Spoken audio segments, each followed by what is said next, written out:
what is this 8.7 all about? It's all about the issues that you have raised, RB users, and then solutions we are going to provide for those issues. Now, we call them issues, but you might call them gripes, complaints, annoying things that you've been having issues or struggled with. So today, hopefully, we will be addressing most of those issues that you've been having with RB8. The major issue, first of all, is dealing with the confirmation email. So what's the issue? Issue is it's time-consuming and sometimes impractical to keep track of confirmation email addresses because of multiple secretaries and paralegals, temporary help, secretaries on vacation, people are coming left and right scheduling, and I have no idea who these people are. And also the third-party scheduling. So now our solution is that we have provided you the new field called Order by Email, and I'll show you in a minute, without affecting the existing setup. Now that's very important. And we also added a new checkbox in a Parties tab called Send a Copy, like a CC to any third party you choose. So let's go take a look at what we are talking about here. We go into RB.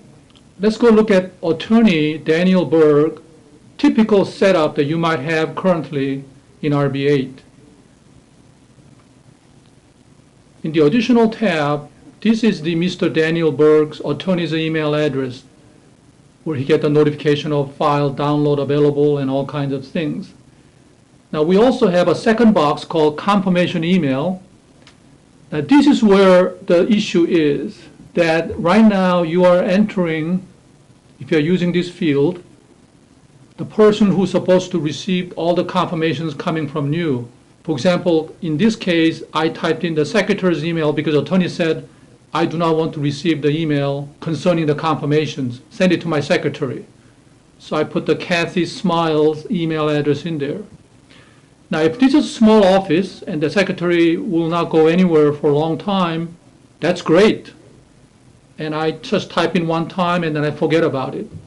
Well, the reality is not like that. And Kathy might be on vacation, someone else might be scheduling, or she's fired or she leaves and someone else comes in.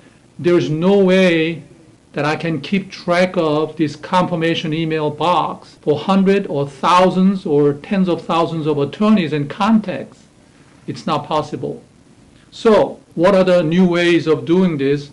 Now remember, I said the existing setup will not be affected. So if you don't do anything today, the way it's been working will work exactly like that. For example, if you leave the Kathy Smiles email address here, or you change it to somebody else, then it'll work the way it's been working all this time. But what I'm going to show you, you might consider that as a best practice in the future to minimize your email maintenance. Okay? So I'm going to take this out, and I have no clue, and I'm going to save that. Okay, let me show you several scenarios how John might be coming to your office. Okay, first of all, somebody is scheduling online. So let's go over to RB Web. And I'm going to log in as a Kathy Smiles, the secretary for Mr. Daniel Berg. And we are going into calendar. And she goes request new job. And she goes, I need a reporter for October 10, 9 o'clock. Type all that stuff in there. And down here, she's scheduling for Mr. Daniel Berg. And except she goes, you know what? I'm not Kathy Smiles. Actually, she's on vacation. And actually, I'm Jane Temp. That's helping them for a while. So that's not my email address. So let me go ahead and take that out. And Jane Temp. Okay. So the person who's scheduling online will go ahead and type overwrite whatever pops up.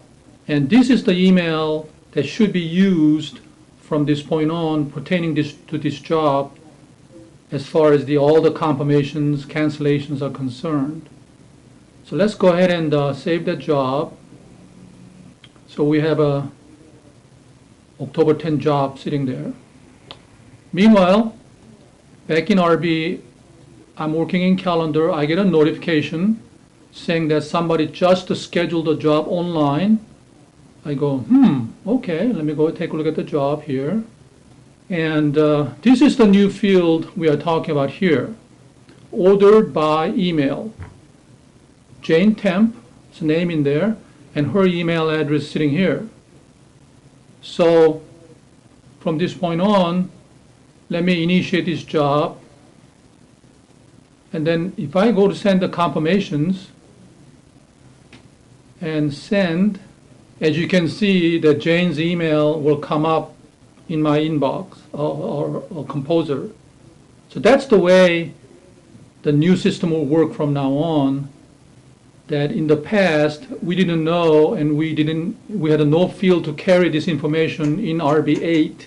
Now we do. So that's how it will work. Now let me show you a second scenario. What if I go schedule a job directly in RB8? So let's go to Calendar Manager. Let's say I go right click, New, and I got an email for a job request. So typically I get a lot of email from secretaries and attorneys and whatever. So let's say I got an email from Mr. Daniel Berg's office today. So let's go ahead and select him. Now, in the drop down here are two secretaries I enter for Mr. Daniel Berg. So if I go ahead and select Kathy Smiles, and then Kathy's email will pop in. If I switch to Mary Ann, and system will ask you, do you want to override that email address? Yes. Then Mary Ann's email will pop in. Or you might say, you know what, it's neither. It's somebody else called, somebody named Yong Lee, and his email address is, you can just override to any email address that you want. It's either coming from the secretary's setup, or you can temporarily put it in just for this job. All right, let's go ahead and schedule a job here.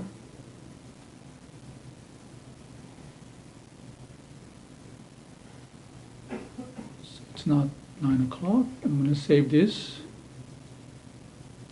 Now let's go take a look at the third scenario where you need to send a notification to a third party or confirmation emails, whether they are insurance company or corporate client or set depot, whatever reason, the person who's scheduling are not the actual scheduling party or attorney. So in that case, let's go to the Parties tab. Let me go ahead and add a co-defendant or co-counsel, Mr. Timothy Rice, who's working for defendant. And now down here, there is a new checkbox that says, send a copy when sending confirmation emails to the scheduling party. So what this says is that whenever Mr. Daniel Berg's office is getting notified about confirmations, cancellations, and all that, send a CC to this party. Okay, so this party can be, in this case, it's a co-counsel, but it could be insurance company, corporate client, or whatever. So now let's see what happens if I go send the confirmations and send it, then that Mr. Timothy Rice's email address will pop in a CC box.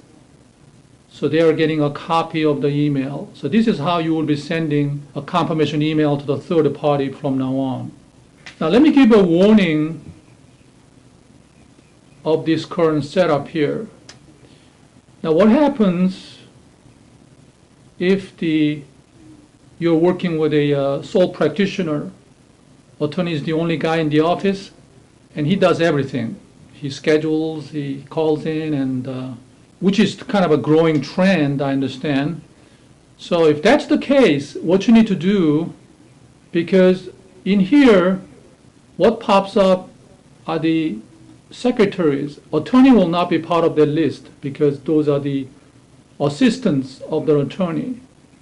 So if you don't have any secretaries for the attorney, then the setup, your setup should be, let's go back to Mr. Daniel Berg.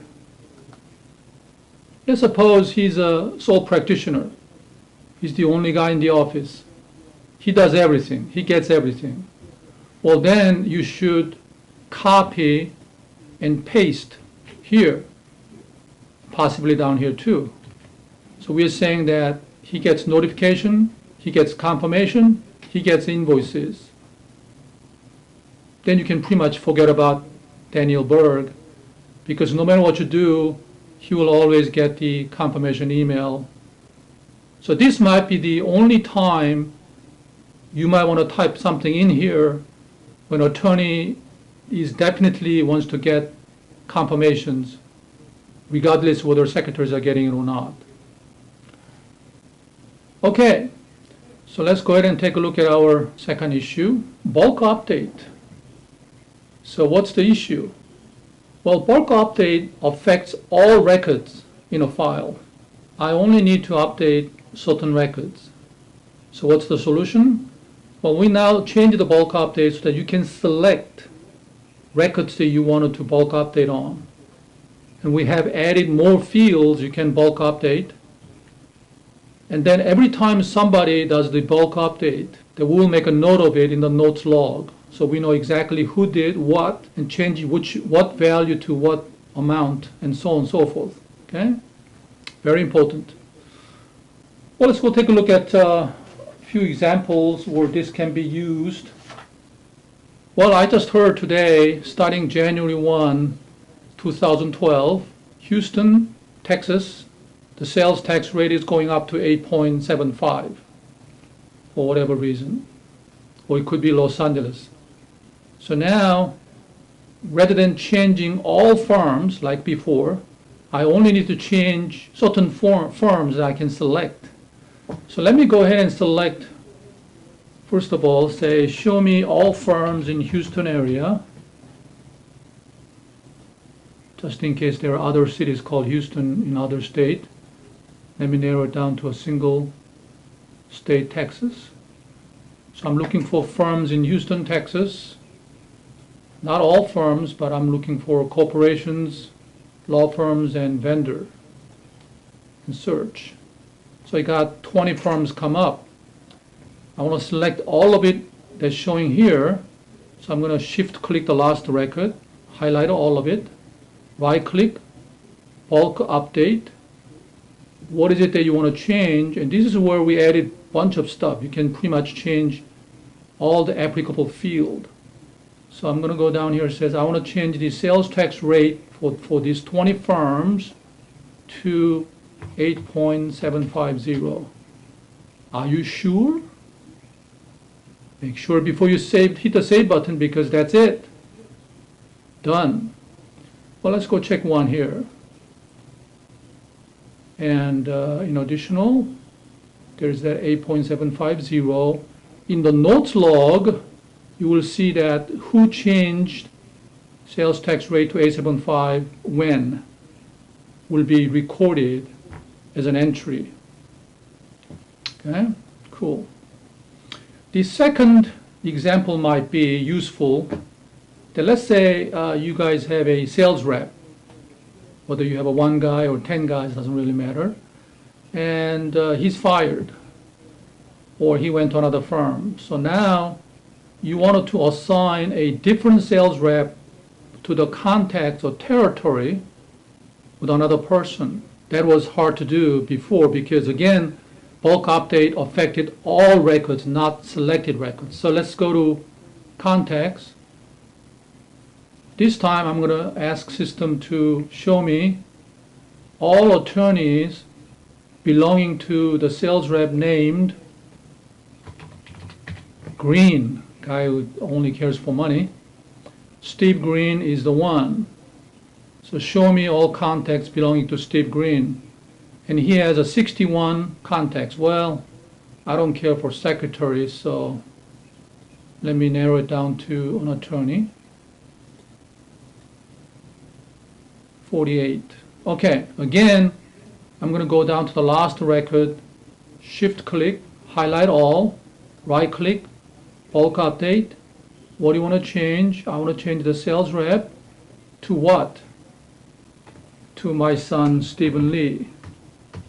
So now, Stephen Lee will be getting all the attorneys that used to belong to Steve Green. Save. Done. Let's go take a look at one. Marketing. Now this guy belongs to Stephen Lee, the sales rep. The notes log will be, the fact will be recorded. Who did what when. The last example might be that in the resources, you know what, you decided, you heard that reporters like weekly payroll rather than semi-monthly or bi-weekly. So you go, well, gee, now I guess I have to do the same thing to keep my reporters. So you go, okay, you go to resources and ask the system, show me all staff reporters, because I only care about staff reporters, not the overflows. So I get 20 staff reporters pop up on the screen. Click them all. Bulk update. I want to change the pay group to weekly. Remember, I'm only affecting the staff reporters, not everybody. So that's what bulk update will do. Save. So these are some of the examples that you might be able to use the new bulk update, where you can select certain records and also leave in the notes log record behind what you have done. Let's take a look at the next issue. Repository upload. I just uploaded a bunch of exhibits. How can I change file type, publish, flag, or access without clicking into each file one at a time? This is actually a big issue. I just forgot to change it, or it's really hard to do one at a time. So what is our solution? Well, we added a new function called bulk update to all levels of repository, every single one of them. So let me show you an example. So let's say as a production person, I do the first part of the turn-in. So let's go to turn-in. I'm working on a job number 13344. Enter, enter. And I just added a witness, James Miller, PhD. And in the repository, I just made up a bunch of exhibits, and I need to now upload the whole thing into this, under this witness. So let's go to new. I'm going to select the entire folder, and my folder is here, exhibits, and there are 7 files, and I go, cool, upload. I go, these are not notices, these are exhibits. Oh, gee. So now I got to go into every single one of them, double click, change to exhibit, publish, exhibit, publish. That's the old way. After today, you will be simply saying, click, last click, right click, bulk update, change file type to exhibit, done. I do the same thing, bulk update. I want to publish all of it to yes. And then you say, well, except this one. So now I can go into one and say, that one, don't publish it. Okay, so whether it's 7 exhibits or 700 exhibits, now you have a single click command called bulk update up here, or you can right click on the menu. This feature is available not only on the witness level, but job level, case level, attorney, firms, location, resources, witness, billing. Every repository level we have, you now have the bulk update available to you to work with the entire files rather than just one at a time. Now let's talk about repository download. What's the issue? Well, can we track file download activities from repository? Why? Because I understand this is the required by HIPAA rule. If somebody is downloading or accessing the files, then we need to know about who did access what file, when. So we now added a new function called repository access log. So we'll keep track of a log, and you can access it anytime. And you can enable the logging or disable it, and you can keep track of it by clients, by resources, or by users. So whether they are attorneys, secretaries, reporters, videographers, or your staff, we will be able to track who's downloading what files. And then we will log we make a log at the start of the download. I'm going to show you, first of all, where you need to go ahead and enable these things. So since it's a system preferences, you will go to Tools, System Preferences, and in the Repository Server tab, there's that checkbox. I want to log internal usage of repository files, which means that anytime someone inside our office, your staff, is downloading, viewing the files, I want to know about it. Do that first. So let me go ahead and save that. And then as far as the web is concerned, if you have RB Web, you also need to turn on in the web, Tools, Web, Site Configuration. In the General tab, there is down here, Activity Log Service. You need to go ahead and enable that and save it. So now I enabled both web and internal RB8 to keep track of. So let's just do one access here. So your production crew might go to, because he just got a call from an attorney screaming at him, "What is this damn transcript?" So he has no clue, no job number, so he just directly goes to production repository, because this is the fastest way you can find for a file. And he goes, you know what, I'm looking for a witness transcript on a case called Junk Motors, whatever, something like that, Lee versus Junk Motor, and search. So these are all the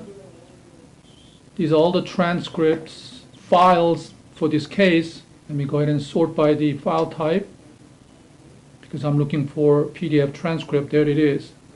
So this is the one I'm looking for. So I'm going to go ahead and download this file so I can email it to attorney. So it says, go ahead and download my desktop. Okay. So that's a file access.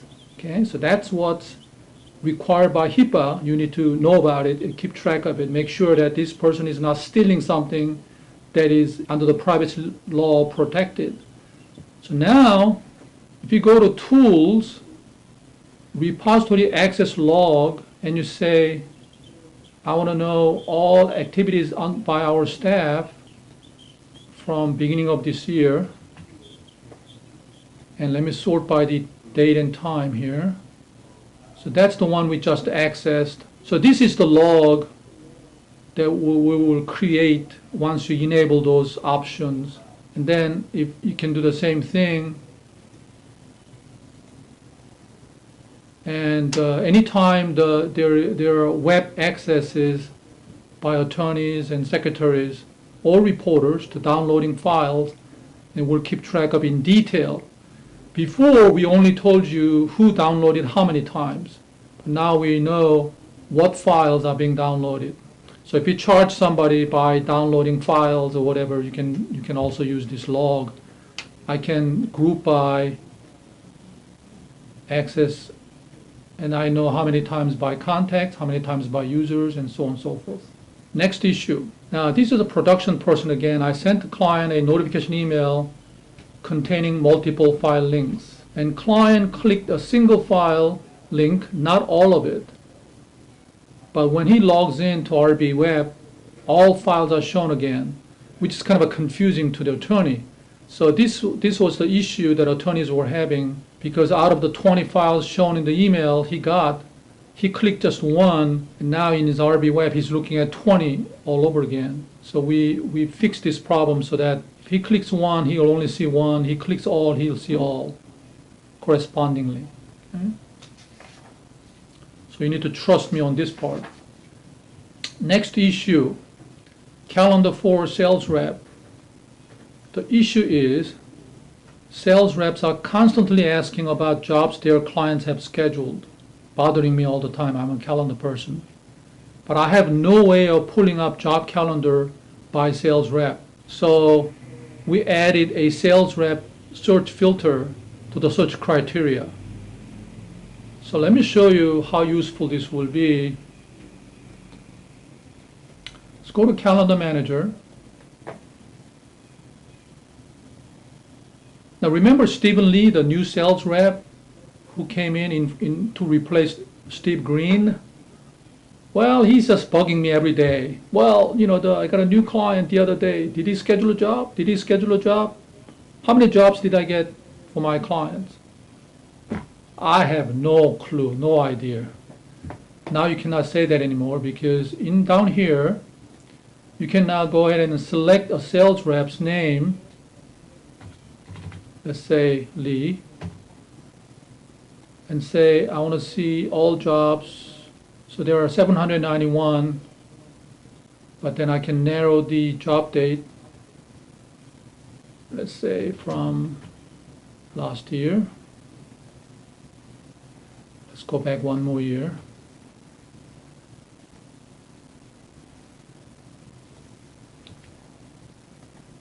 And then to make it more useful, you can actually group by firm. And then maybe under firm, you might want to group by contact. This way, he will know how many jobs are from each client and each attorney.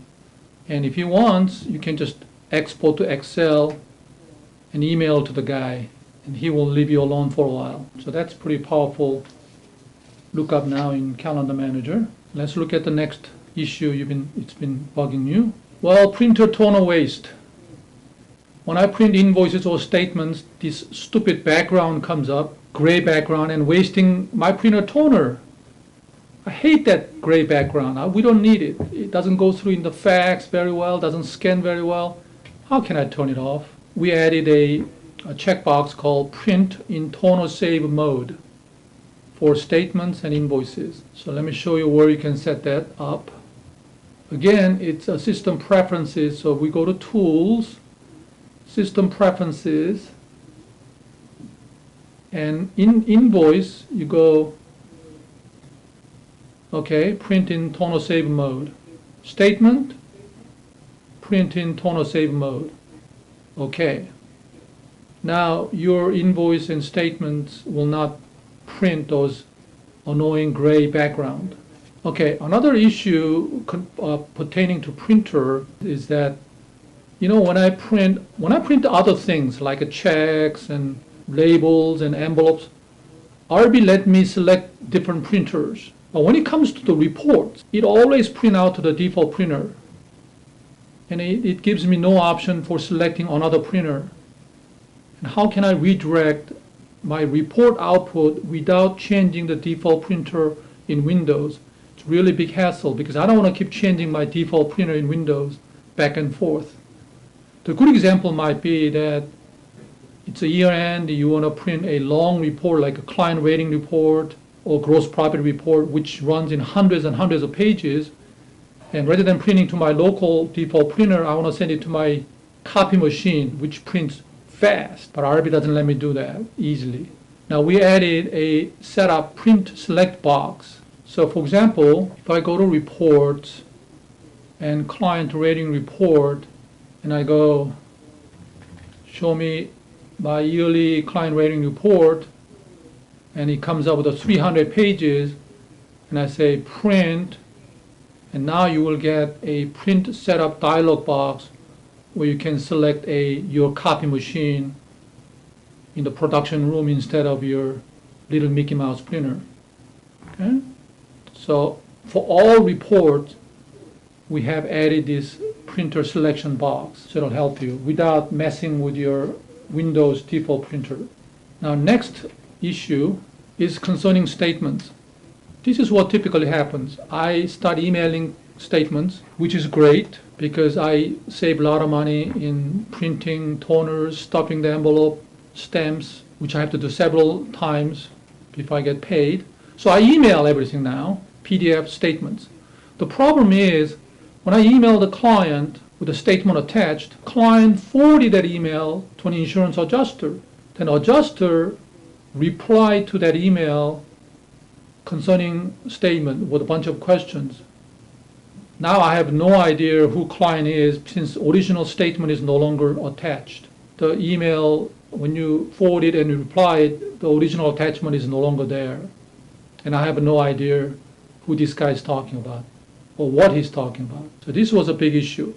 Now, to solve this problem, we added merge fields for the subject and a message box of your email. So let me show you what this is. If you go to, again, System Preferences,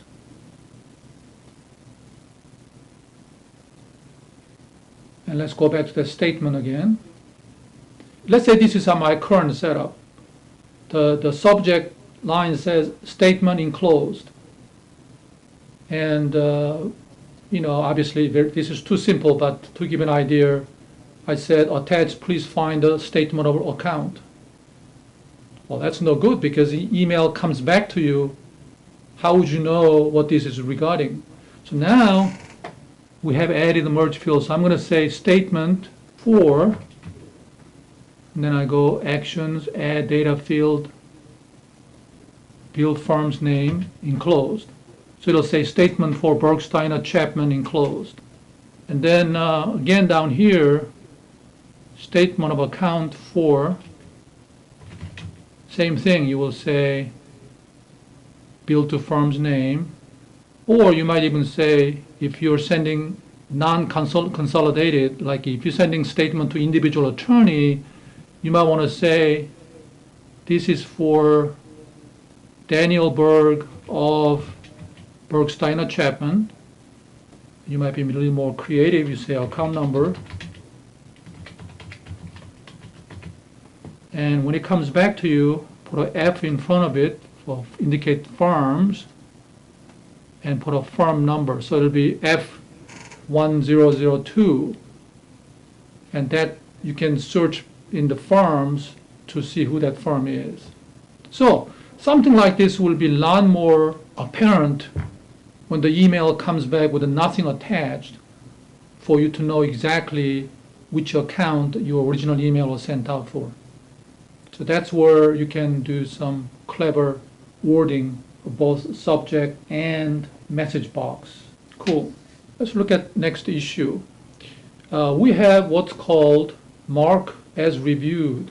The clients like this reviewed flag. It basically every time they download a file, they can actually change the flag called reviewed, date and time, so that they don't, next time they don't have to download it again. It'll tell them which one they downloaded, which one they haven't. So that's basically the flag indicator next to each file name on the repository. The trouble is they don't want to do this manually, especially when multiple files are involved. Each time the file is downloaded, they have to go manually click this little hyperlink to change it, change the flag. Well, how can we make it easier for our clients? We have added a new option now that you can turn on. Well, let's go take a look at where it is. Again, we are dealing with web. So all our web settings are under where? Tools, web, site configurations. Okay, it's concerning repository, so we need to go into the repository, others. Now down here, there's a checkbox there. It says enable option to set mark as reviewed flag at the time of downloading files. It's a mouthful, but basically it's saying that enable that option. Just click on it. Go save that. Now let me show you how this works. So now let's go back to RB Web. So attorney is working late at night, needing all kinds of files he needs. So let's say Mr. Daniel Berg logs in himself. He goes to transcripts. He's going, I'm working on that junk case, junk motor. Let me see, let me look for expert, Mr. Expert. Okay, so these are a bunch of files. And he goes, you know what?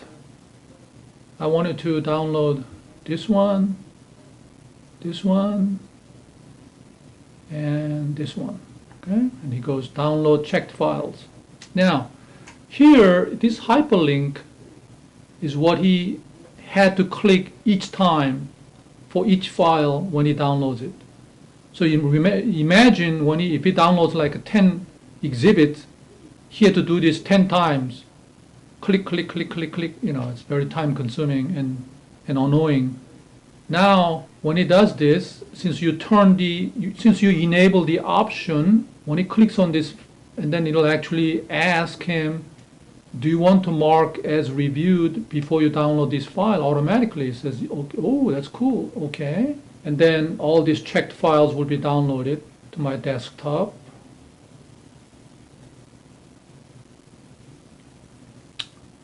And the file exists. Do you want to skip overwrite? Overwrite. Okay. And then as you can see, these 3 files now have a date and time stamped, indicating that the file has been reviewed or worked with. So I definitely recommend you enable that option so to make attorney's life easier anytime he downloads files. Let's take a look at the next issue. Again, dealing with RB Web, activity printout. Client generates invoice list for settling a case. But when he prints it, it looks like a web page capture. You know, it doesn't look professional. Can we provide better looking reports? So we basically have a new button called View PDF Version added to that screen. Let's see how that works. So attorneys or secretaries in activity screen, we are settling this Lee versus Junk motor case, invoice going back to 2000. So go search.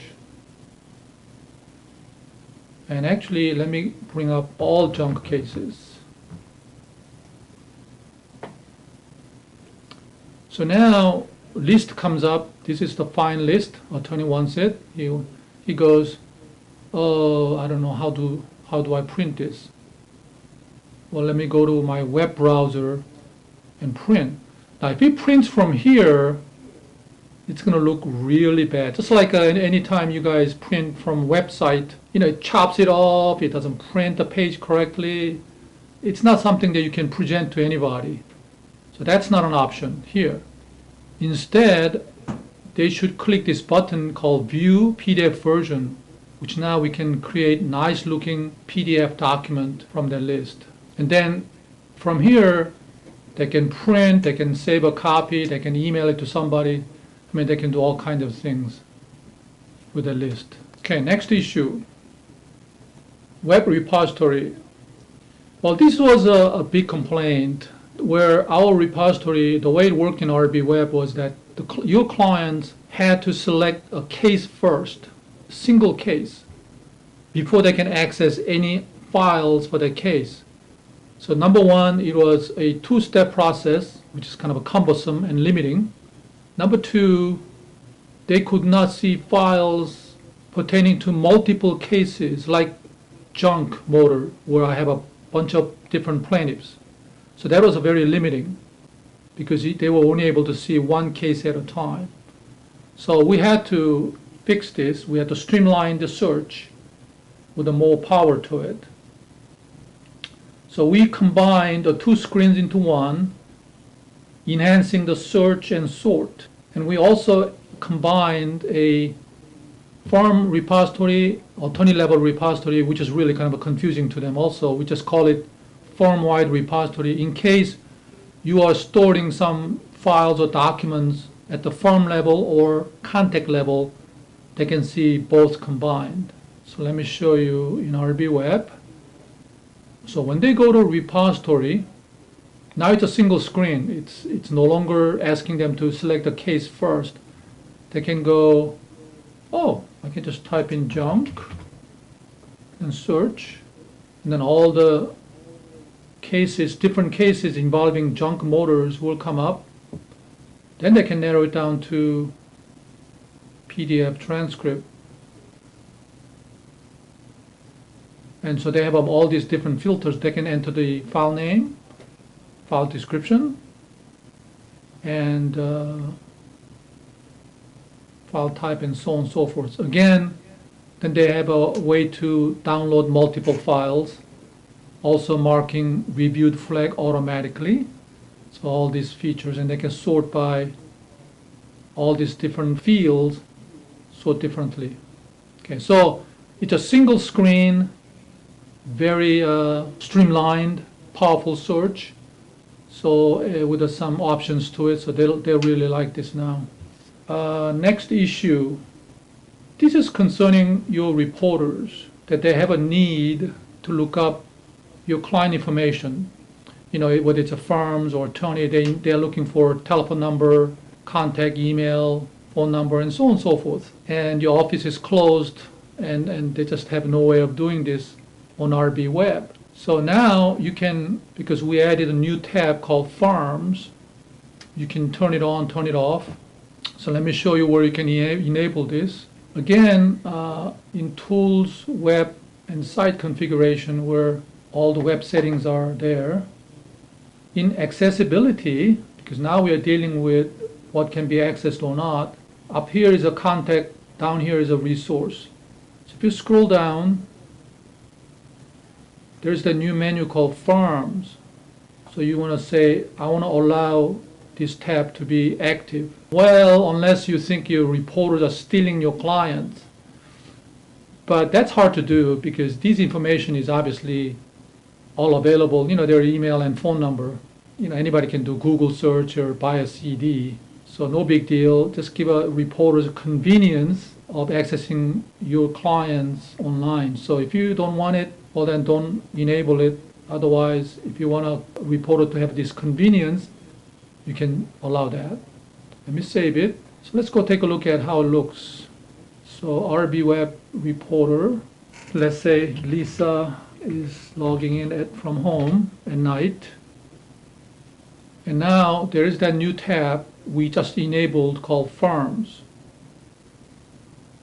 Basically, you can do name search or city town. So you go, oh, Bergsteiner Chapman. Search. And if you narrow it down to a single city, Houston, there are too many of them. And whoop, that's the one I'm looking for, Bergsteiner Chapman. Click on the hyperlink. And basically all it is that firm information, address, their map, their phone number, and then all contacts under that firm, every one of them, secretary, attorney, paralegal, and their email addresses and their phone number. Okay, so now you can enable Firms tab on the reporter side. Well, since we are here in reporter's site, let's look at a couple things that's been bugging them. Well, the same issue arises here as attorneys in that they also go into activity. This poor reporter, in desperate need of money, she needs to go to bank.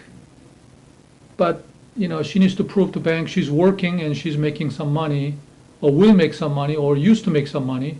So she goes into activity to generate some past histories. So let's say she goes, I wanted to generate my earnings statement from 2007 to show the bank. And so she got all this list, and then maybe she can sort by the job date. 25,000. Okay, that's good.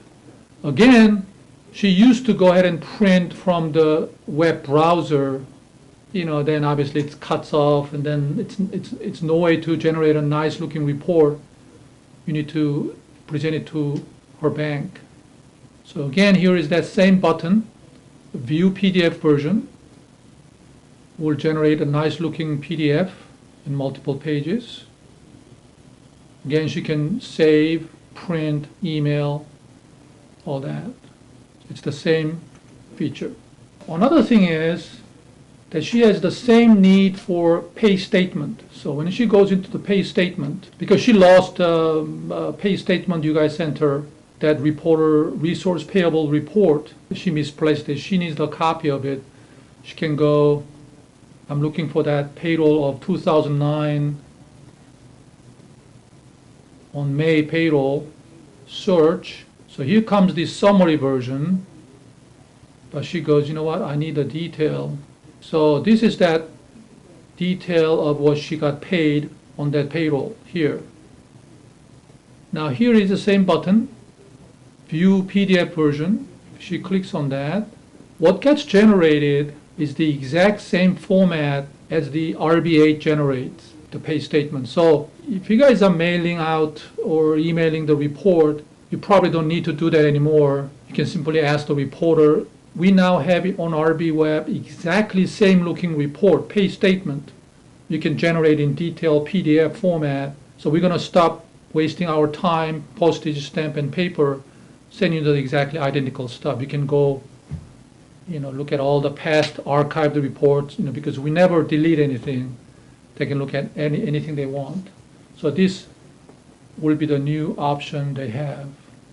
Now a few miscellaneous stuff that I need to just point it out for you. Because of you, a lot of you asked us to give you this, that we made headers and footers for PDF transcript 2 lines now.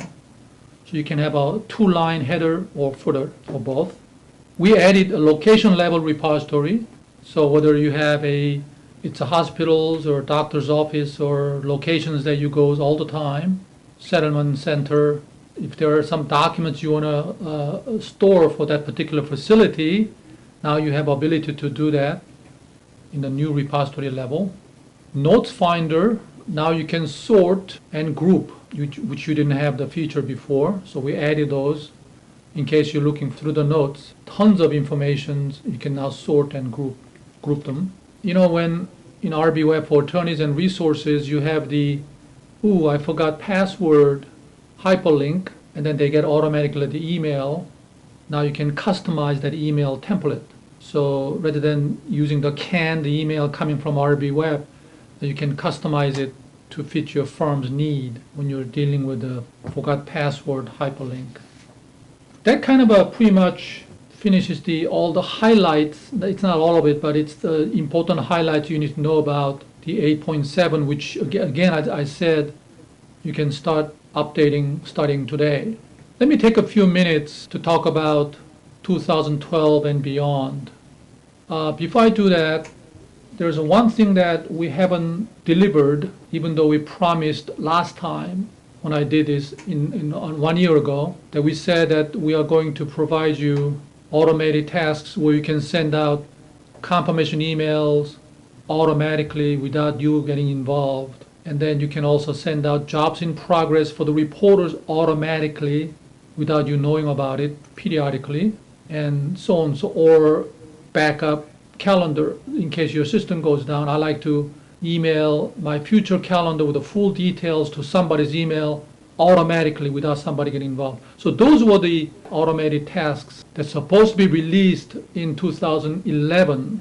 Well, not because we were lazy, but we just had too many things going on, so we kind of postponed. So it's coming, and in 2012.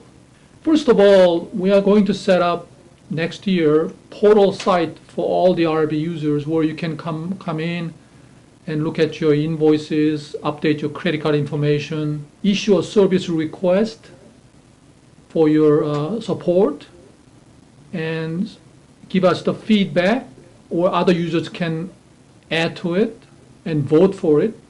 So we'll know which idea is the most popular, so that we can, we'll work on those first. So it's just total combined portal site for you guys that you will use to, talk to us. And so that site is coming up in 2012. The things I just told you about, sending automated emails to the clients, the jobs in progress to the reporters, certain important reports automatically generated and emailed outside of the office for backup purposes, will be all automated in 2012. Now there's something called mobile transcript, in which some of you know, that are designed for the mobile device like an iPhone, where attorney can make an annotations and notes and highlight a certain area and then email it to colleagues and secretaries and so on. So that's the name of the product, and we will be working on something similar. So it will be also available. So the RB Mobile will contain some version of or similar features as mobile transcript. Okay? So we are doing research and development on that. We're also working on what's called RB Cloud. It's basically the hosting service where right now we are using somewhat half the cloud to host RB Web. So you don't have to have your own web server. We have a computer in our rack space that is doing that purpose. Now, a lot of small firms, a lot of you also ask us, well, why do I have to have a RB8 computers in our office? Can I just not have that also? Well, there are some issues. So as the clouds get better, we will be able to also offer the other half where even RB8 or RB9 can be hosted, just like a QuickBooks Online. So you don't have any computers or servers in your office, and you can attach to the database in RB Web from anywhere in the world using any kind of devices. That's what cloud will be. So now it might not come in 2012, but that's something that we are working toward to make that possible. Now we also got a lot of requests, and this is also a competition. Well, you know what iBinder is. It's where there are exhibits, transcripts, and videos, and all this work together as a single entity like a binder and available on a web, online. Well, it's a pseudonym, but we are working something similar. It's called Deposition Workspace or RB Workspace. I don't know what we're going to name. If you think of a good name, send us your idea. We'll richly award you. But it's similar ideas. So where attorney can simply select a case and look at everything pertaining to the case. It's a single basket, so to speak, like a publisher. So these are kind of a pretty ambitious research and development, but we're not sitting still here.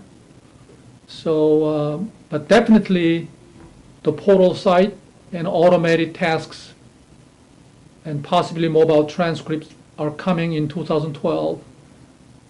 And then we'll be working hard on cloud and iBinder-like product beyond. Well, as I said earlier, before I started this conference, that we are moving. Actually, we are moving back where we came from. In 1999, we left San Francisco to come to Houston, and Texas has been good to us for 12 years. That company has grown quite a bit. We saved a lot of money, and we enjoy the hot, humid, 100-degree weather, and but we had enough. So we are going back to 60-degree, cool, foggy, cold, expensive, weird city like San Francisco to get our RB edge back. So our office is moving next 2 weeks, October 15th. So you will get an email from us with all the details about change the phone number, address. So don't come to Houston to look for us anymore. We are not going to be here. So we'll give you more news on our website and via the email. Okay. Well, thank you everyone. Again, if you had questions, send us an email, support@omti.com, or to myself, yong@omti.com, and I'll answer all your questions, or you can just call us too. If you want to update,